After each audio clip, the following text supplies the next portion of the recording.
భీమవరంలో పర్యటిస్తున్న వైఎస్ జగన్మోహన్ రెడ్డి మరోసారి చంద్రబాబుపై ఆగ్రహం వ్యక్తం చేశారు.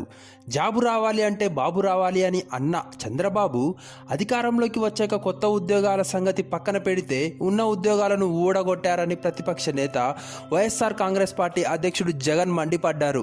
జగన్ తాను అధికారంలోకి వస్తే ఏం చేస్తానో చెబుతూ చంద్రబాబు తప్పుడు వాగ్దానాలను తరిమికొట్టే ప్రయత్నం చేస్తున్నారు. దేశంలోని ఏ రాష్ట్రంలోనూ జరగని స్థాయిలో ఏపీలో అవినీతి జరిగిందని ఆరోపించారు. పెందుర్తి, శృంగవరపుకోట, పెద్దాపురం, భీమవరంలో ఆయన ఎన్నికల ప్రచారం నిర్వహించారు.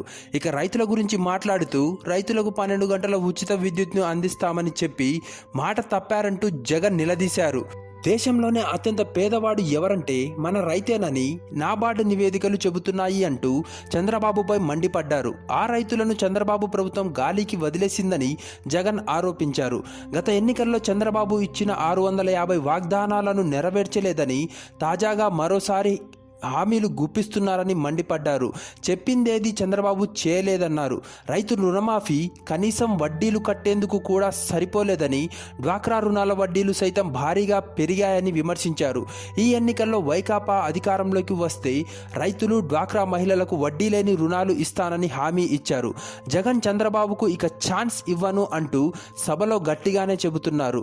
చంద్రబాబు అసలు హామీలు ఇస్తున్నారు కానీ అవి నెరవేర్చే సత్తా బాబుకు లేదంటూ జగన్ మండిపడ్డారు.